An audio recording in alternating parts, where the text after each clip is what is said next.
Have you ever wondered if you're doing better or worse than everyone else when it comes to money? Maybe you're lying awake at night thinking about your bank account balance, wondering if other people your age have more saved up than you do. Or perhaps you're scrolling through social media, seeing people posting about their latest vacation or brand new car, and you can't help but wonder how they afford it all. Well, today I'm going to pull back the curtain on the financial reality of the average person. And I guarantee some of these numbers are going to shock you. Some might make you feel better about your situation, while others might be a serious wake-up call. Either way, by the end of this video, you'll have a crystal clear picture of where you stand financially compared to everyone else. My name is Nick, and I help people understand money, personal finance, and building wealth. If you're interested in getting your finances on track and maybe even getting ahead of the pack, make sure to subscribe to the channel and hit the like button if this information helps you out. Before we dive into these eye-opening statistics, let me ask you something. When you think about the average person's financial situation, what comes to mind? Do you picture someone who has their act together, steadily building wealth and preparing for retirement? Or do you imagine someone who's basically living paycheck to paycheck, hoping everything works out in the end? The truth is, most of us have no idea what normal actually looks like when it comes to money. We might have assumptions based on what we see around us, but the reality is often very different from what we imagine. And here's the thing that makes this whole topic so fascinating. Understanding these numbers isn't just about satisfying your curiosity, it's about giving you the information you need to make better decisions with your own money. Think about it this way. If you're trying to get in shape, wouldn't you want to know what the average person weighs or how much they exercise? If you're trying to improve your grades, wouldn't you want to know how you compare to other students? Money works the same way. When you understand where you stand compared to everyone else, you can make more informed choices about your spending, saving, and investing. So let's start with something that affects every single working person in this country: income. When you cash your paycheck every 2 weeks, are you earning more or less than the typical worker? According to the most recent data from the Bureau of Labor Statistics, the median weekly earnings for a full-time worker came in at just over $1,000. That works out to roughly $52,000 per year before taxes. Now, let me break that down a bit more. We're talking about individual income here, not household income, which would include a spouse or other family members who might be working. And when we say median, that means half of all workers earn more than this amount and half earn less. It's the middle of the pack. If you're making around $26 per hour, you're right there with the average full-time worker. But here's where it gets interesting. That $52,000 figure is before Uncle Sam takes his cut. After federal taxes, state taxes, Social Security, and Medicare, that number shrinks pretty quickly. Depending on where you live, you might be taking home somewhere between $35,000 to $40,000. Suddenly, that doesn't seem like quite as much money, does it?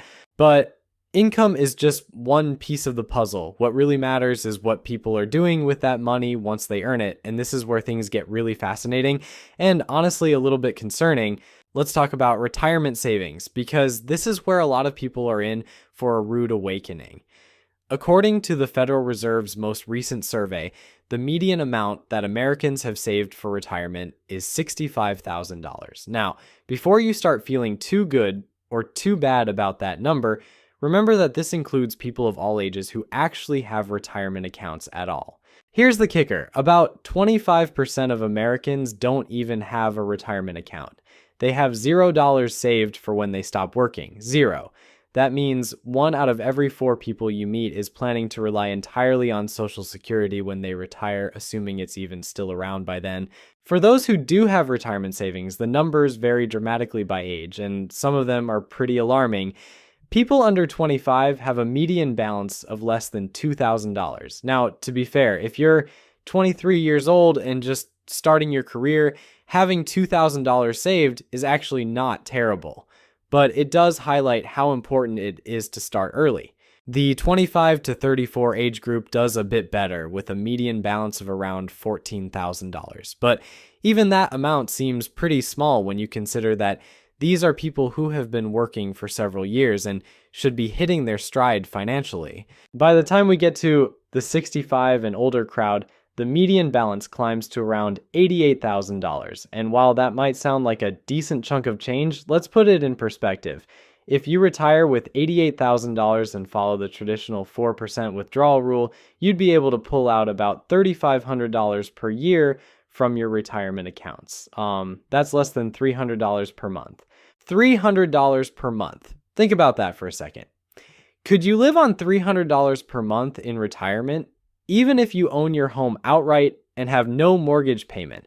$300 wouldn't cover your groceries, utilities, healthcare, and everything else you need to survive. This is why understanding these statistics is so important. If you're in your 20s, 30s, or 40s and you're looking at these retirement numbers, you should be having a serious conversation with yourself about whether you're saving enough. Because the average person clearly isn't. Speaking of Social Security, since so many people are planning to rely on it heavily, let's look at what the average benefit actually provides. The Social Security Administration reports that the average monthly benefit is around $1,550. That's about $18,600 per year.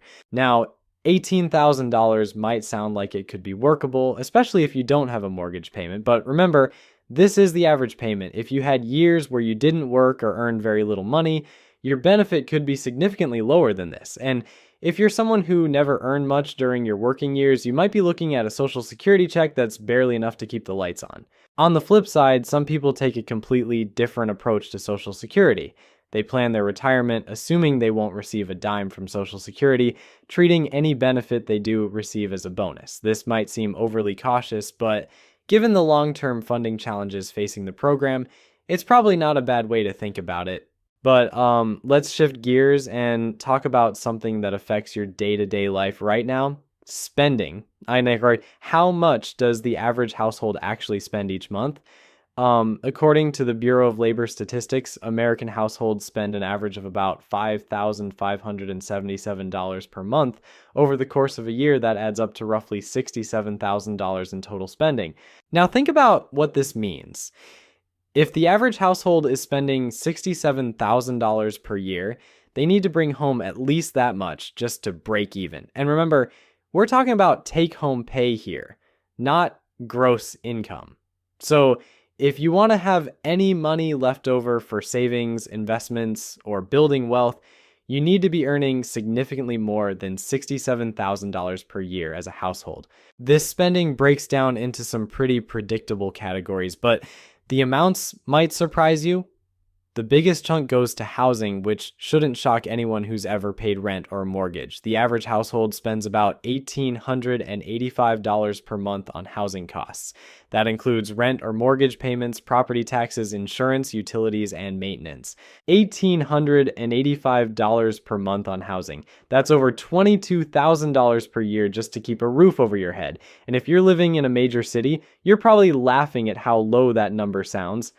In places like San Francisco or New York, $1,800 might get you a closet with a window if you're lucky.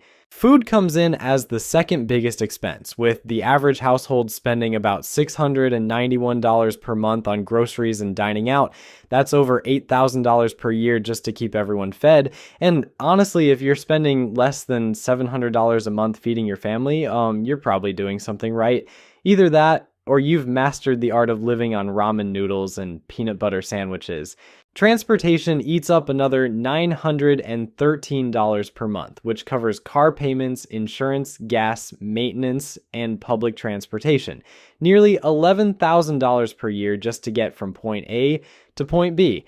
And this is why some financial experts suggest that your housing and transportation costs combined shouldn't exceed 50% of your income. When you add up that $1,800 for housing and $900 for transportation, you're already at $2,700 per month. And we haven't even talked about anything else yet.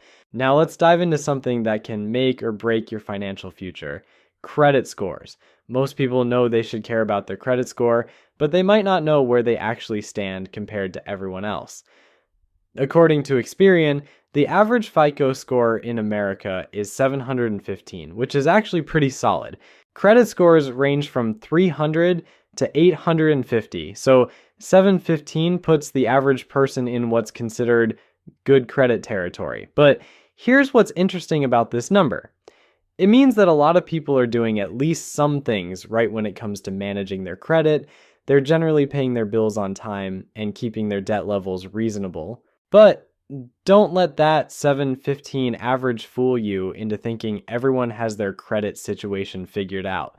There are still plenty of people walking around with scores in the 500s and 600s, wondering why they can't get approved for decent interest rates on anything. Your credit score affects everything from your mortgage rate to your car loan terms, and even some employers check credit scores before hiring. The good news is that maintaining a decent credit score isn't rocket science. Pay your bills on time, don't max out your credit cards, and avoid opening new credit accounts every time you want to save 10% at the checkout counter. It's really that simple, but somehow a significant portion of the population still manages to mess it up. Speaking of credit, let's talk about the elephant in the room, credit card debt. This is where things get ugly fast. The average household is carrying over $9,000 in credit card debt. $9,000. That's not a car loan or a mortgage where you're buying something that holds value. That's $9,000 spent on stuff that's probably sitting in closets gathering dust or already thrown away. What makes this even more painful is the interest rates on credit cards. We're talking 15, 20, sometimes 25% or higher. If you're paying 20% interest on $9,000 in credit card debt, you're throwing away $1,800 per year just in interest payments. That's money that could be going toward building wealth, but instead it's making credit card companies rich. Here's the thing that really gets me about credit card debt. Most of it comes from buying things people don't actually need. Sure, sometimes people use credit cards for emergencies or unexpected expenses, but let's be honest, a lot of that $9,000 went toward clothes, electronics, dinners out, online shopping sprees, and impulse purchases that seemed like a good idea at the time. The solution's pretty straightforward, even if it's not always easy to implement. Pay off your credit card balances in full every single month. If you can't afford to pay cash for something, don't put it on a credit card unless it's a genuine emergency. And if you're already carrying a balance, make paying it off your top financial priority even before you start investing for retirement. There's no point in earning 7% in the stock market if you're paying 20% on credit card debt. Now let's talk about net worth, which is probably the best single number for measuring your overall financial health. Net worth is simply what you own minus what you owe. Add up the value of your house, your cars, your bank accounts, your retirement accounts, and everything else you own. Then subtract your mortgage, credit card debt, student loans, and any other money you owe. Whatever's left is your net worth. According to the Federal Reserve, the median net worth for American households is about $122,000. But just like with retirement savings, this number varies dramatically by age, and some of the breakdowns are pretty eye-opening. If you're under 35, the median net worth is less than $14,000. Now, if you're 25 years old and just starting your career, having $14,000 in net worth isn't terrible. But if you're 34 and still sitting at $14,000, you might want to have a serious conversation with yourself about your financial trajectory. The 35 to 44 age group does better, with a median net worth of $91,000. The 45 to 54 crowd hits $168,000. People between 55 and 64 have a median net worth of $212,000. And those 65 to 74 years old hit $266,000. Here's what I find fascinating about these numbers. They're actually pretty achievable for most people with decent incomes and some basic financial discipline. You don't need to be a stock market genius or start the next big tech company to hit these milestones. You just need to consistently spend less than you earn and invest the difference. But there's another side to this coin that we need to address: savings rates. How much of their income is the average person actually setting aside? The Bureau of Economic Analysis shows that Americans save about 6% of their income after taxes. 6%, that's it. Now, 6% might not sound terrible, but Let's think about what this really means. If you're saving 6% of your income and some of that needs to go toward short-term goals like buying a car or making a down payment on a house, there's not much left over for long-term wealth building. Consider this. The average down payment on a home is $62,000. The average kitchen renovation costs $26,000. A new car averages over $47,000. If you're only saving 6% of your income and you need to fund all these shorter term goals, how much is actually making it into your retirement accounts? Most financial experts suggest saving at least 10 to 15% of your income specifically for retirement. And that's on top of whatever you're setting aside for other goals. If you want to retire early and not have to work until you're 70, you probably need to be saving even more than that. This brings us to something that might surprise you: retirement age. When do you think most people actually stop working? If you guessed 65, you'd be close but not quite right. According to recent data, the average retirement age in America is 61.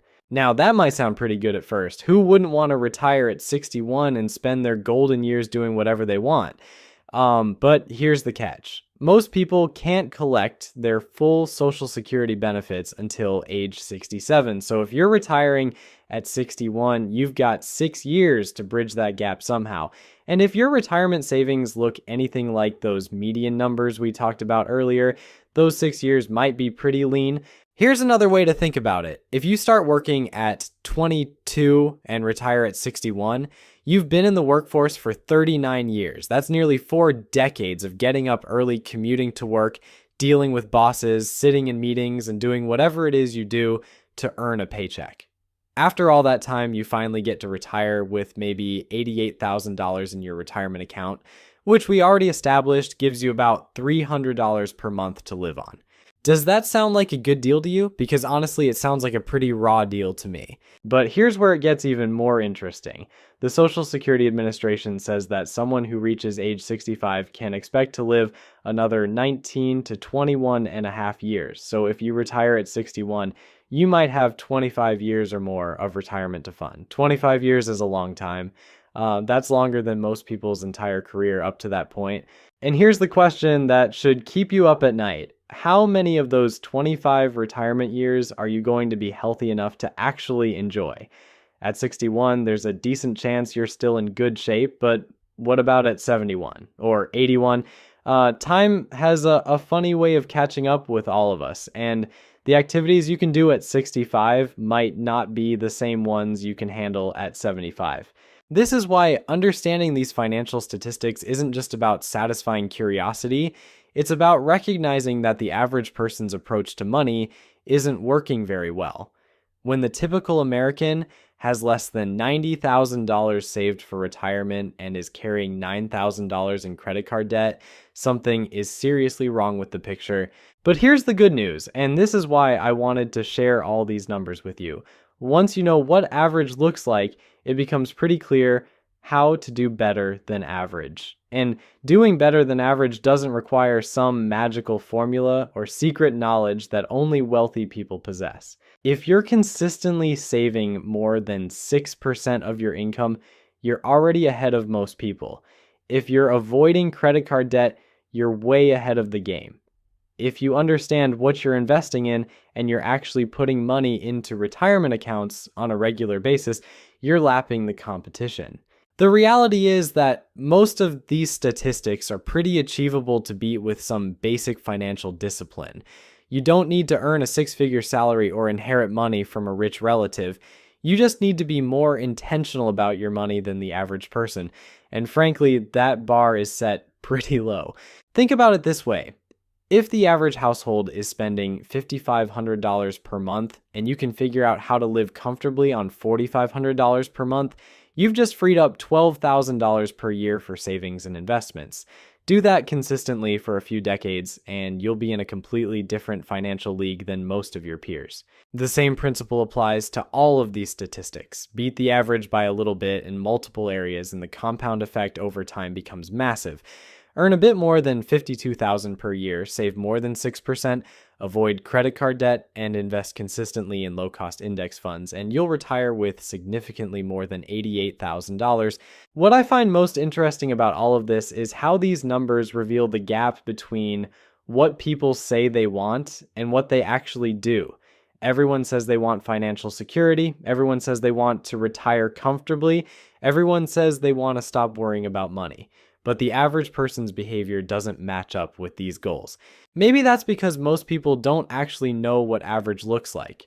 Maybe they assume everyone else has their financial act together, so they don't feel any urgency to change their own habits. Or maybe they know they should be doing better, but they don't know where to start, or they think it's too late to make a difference. If you're watching this video and some of these statistics hit a little too close to home, don't panic.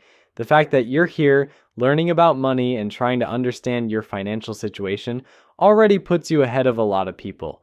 Most folks never even take the time to figure out where they stand or what they need to do differently. The key is to use these numbers as motivation, not as an excuse to give up. If you're 35 with less than $14,000 in net worth, that doesn't mean you're doomed to financial mediocrity. It means you have some work to do, but you also have 30 years or more to get it right. And if you're already doing better than these averages in some areas, don't let that success make you complacent. Maybe you have a solid credit score and no credit card debt, but your retirement savings are behind. Or maybe you're great at saving money, but you're keeping it all in a savings account, earning practically nothing instead of investing it for growth. The bottom line is this: these financial statistics of the average person should be eye-opening, but they should also be empowering. When you know what normal looks like, you can make informed decisions about whether you want to be normal or whether you want to be better than that. Personally, I think you deserve better than retiring at 61 with $88,000 and hoping Social Security doesn't run out of money. You deserve better than carrying credit card debt and spending every dollar you earn. You deserve the peace of mind that comes with having your financial house in order. These statistics show us where the average person ends up, but they don't have to define where you end up. Use them as a starting point, not a finish line, because once you understand what most people are doing with their money, it becomes pretty clear how to do something different and get much better results. The choice is yours.